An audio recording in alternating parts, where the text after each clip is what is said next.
नमस्कार दोस्तों, आज खरी खरी बात करते हैं, सीधी सीधी बात करते हैं। सवाल है कि कांग्रेस पार्टी बाबा साहब डॉक्टर भीमराव अंबेडकर के नाम पर इतना माहौल क्यों बना रही है।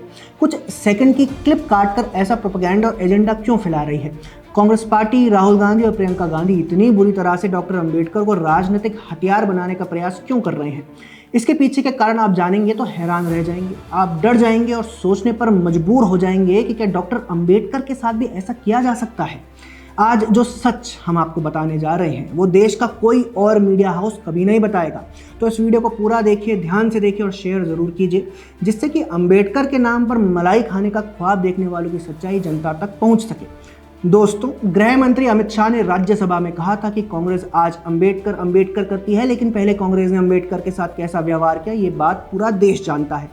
कांग्रेस पार्टी और उनके इकोसिस्टम ने गृह मंत्री के बयान का पहला हिस्सा, कह सकते हैं कि आधा हिस्सा, निकालकर सोशल मीडिया पर डाल दिया और ये प्रोपेगेंडा चला दिया कि गृह मंत्री ने डॉक्टर अंबेडकर का अपमान किया है।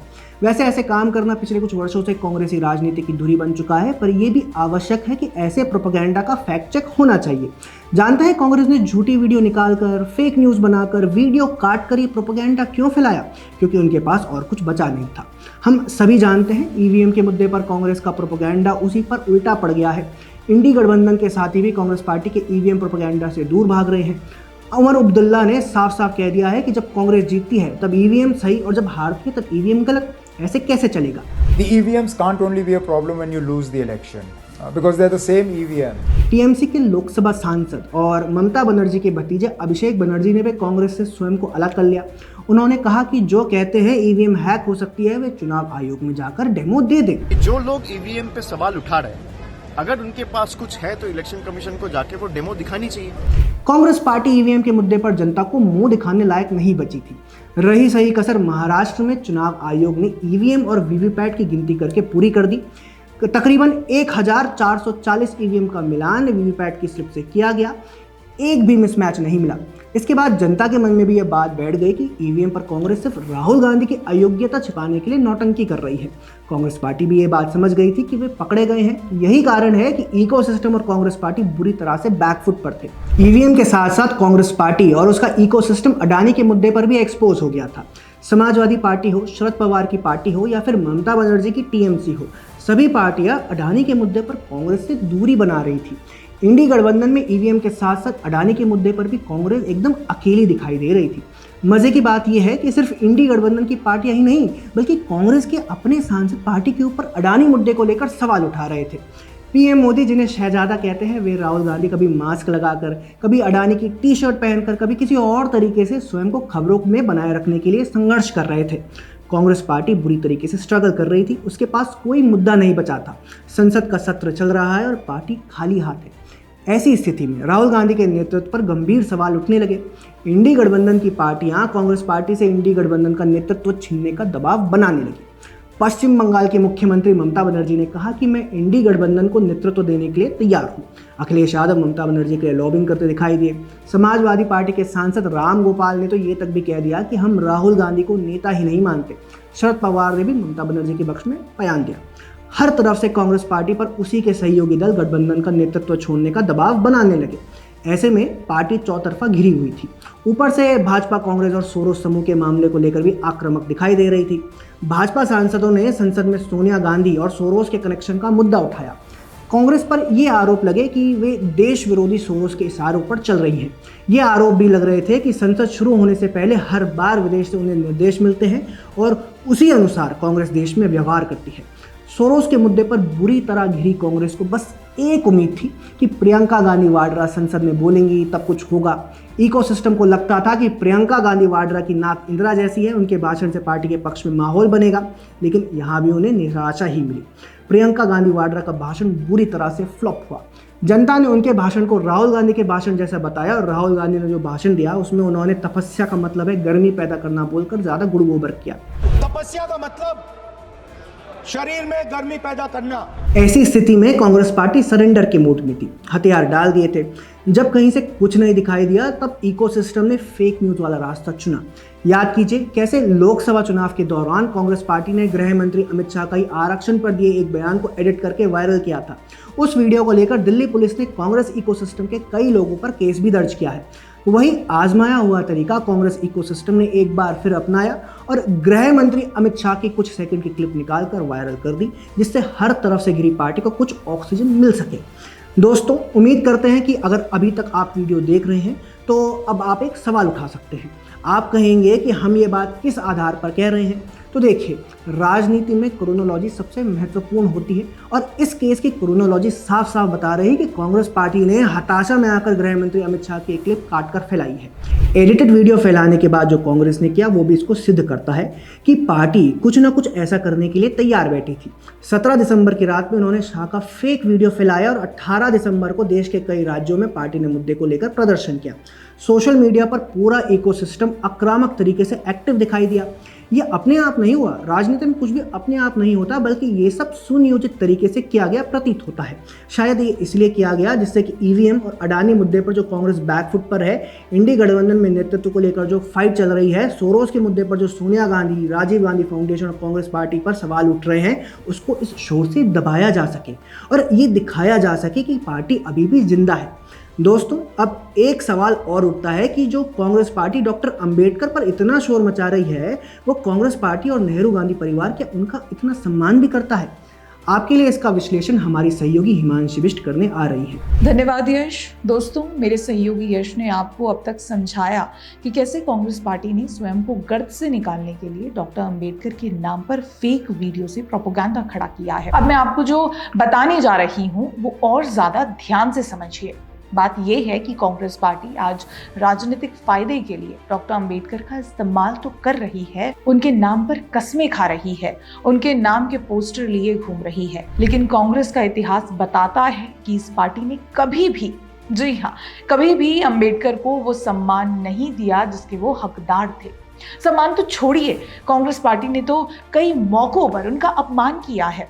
स्वतंत्रता से शुरू करते हैं। डॉक्टर अंबेडकर बड़े विद्वान थे, दुनिया भर में उनका नाम था, देश में भी वो लगातार काम कर रहे थे, दलितों के उत्थान के लिए बोल रहे थे। लेकिन आप ये जानकर हैरान रह जाएंगे कि इसके बाद भी नेहरू ने जब पहली सरकार बनाई तब उन्हें कैबिनेट में नहीं लिया जा रहा था। जी हाँ, ये सच है कि नेहरू उन्हें कैबिनेट में शामिल नहीं कर रहे थे। वो तो बाद में गांधी जी ने नेहरू के ऊपर दबाव डाला, तब बाबा साहेब को कानून मंत्री बनाया गया।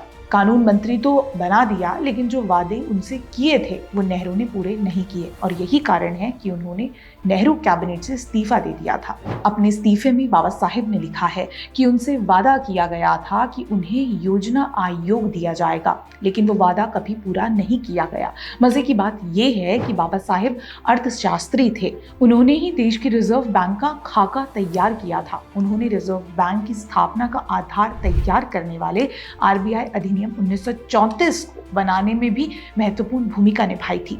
फिर भी उन्हें योजना आयोग नहीं दिया गया, जबकि पंडित नेहरू को शायद अर्थशास्त्र की उतनी समझ नहीं थी, फिर भी वे स्वयं योजना आयोग के अध्यक्ष बन गए थे।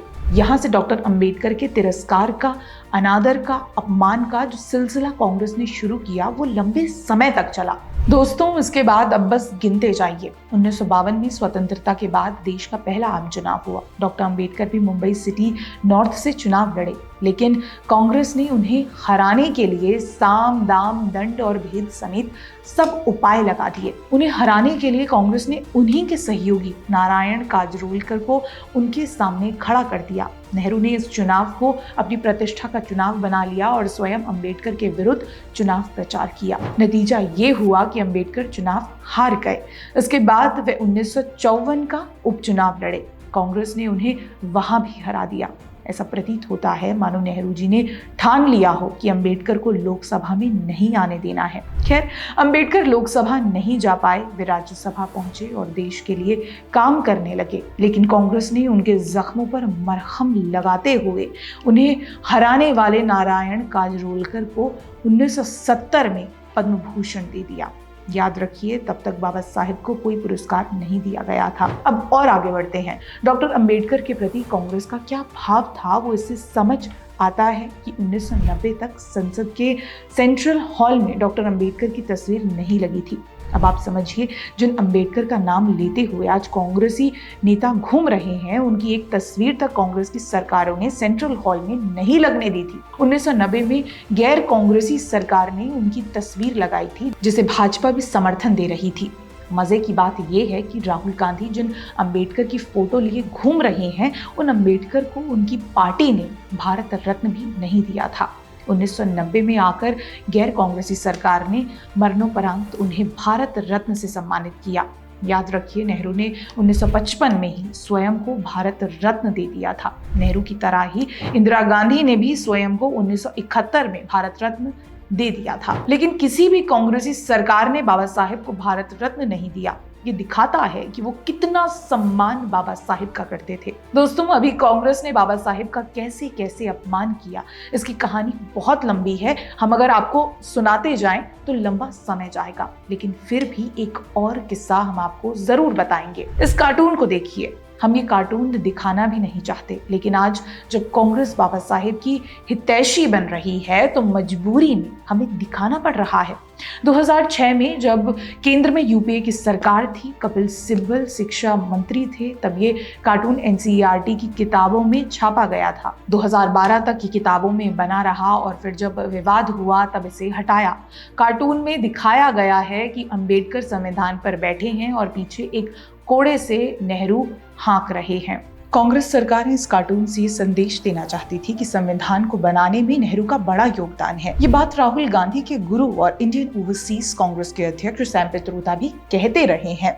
मजे की बात यह है कि इस कार्टून को एनसीईआरटी में छापने की अनुमति कांग्रेस इकोसिस्टम के सिपाही और आंदोलनजीवी योगेंद्र यादव ने दी थी, जो कि तब एनसीईआरटी की टेक्स्ट बुक कमेटी के एडवाइजर थे। इससे स्पष्ट होता है कि कांग्रेस पार्टी और उनका इकोसिस्टम डॉक्टर अंबेडकर को लेकर क्या सोचता है। इसके बाद आज ये लोग ये दावा करते घूम रहे हैं कि अरे हम अंबेडकर के महान भक्त हैं, हम अंबेडकर के अनुयायी हैं, हम अंबेडकरवादी हैं। राहुल गांधी को समझना चाहिए कि देश के लोग या फिर बाबा साहेब के फॉलोअर बेवकूफ नहीं हैं। वे जानते हैं कि जब तक कांग्रेस पार्टी सत्ता में रही तब तक उन्होंने अंबेडकर के साथ क्या किया। इसके साथ ही वे ये भी जानते हैं कि कैसे 2014 में सरकार में आने के बाद पीएम मोदी ने डॉक्टर अंबेडकर की विरासत को संभालने का काम किया है। डॉक्टर अंबेडकर के विजन के अनुसार समाज की पिछड़े, वंचित, पीड़ित, दलित लोगों के लिए काम किया है। 2014 में सरकार बनाने के बाद भाजपा सरकार ने लगभग 25 करोड़ लोगों को गरीबी से बाहर निकाला है। एससी और एसटी कानून को मजबूत बनाया है। स्वच्छ भारत, पीएम आवास योजना, जल जीवन मिशन और उज्ज्वला योजना जैसी तमाम योजनाओं का सबसे ज्यादा लाभ समाज के पिछड़े और दलित वर्ग को पहुंचा है। सिर्फ इतना ही नहीं, मोदी सरकार ने डॉक्टर अंबेडकर से जुड़े 5 स्थानों को पंच तीर्थ के तौर पर विकसित किया है। इसके सिवाय सरकार ने डॉक्टर अंबेडकर को आम लोगों तक पहुंचाने के लिए कई भाषाओं में वेबसाइट लॉन्च करने समेत कई कार्य किए हैं। इससे एक बात स्पष्ट होती है कि आज कांग्रेस गृह मंत्री अमित शाह के भाषण का एक हिस्सा काटकर एजेंडा फैलाकर मलाई खाने का प्रयास कर रही है। आपका इस मुद्दे पर क्या कहना है, कमेंट सेक्शन में हमें जरूर बताएं। हमारा कंटेंट पसंद आए तो चैनल सब्सक्राइब भी कर लें। जय हिंद।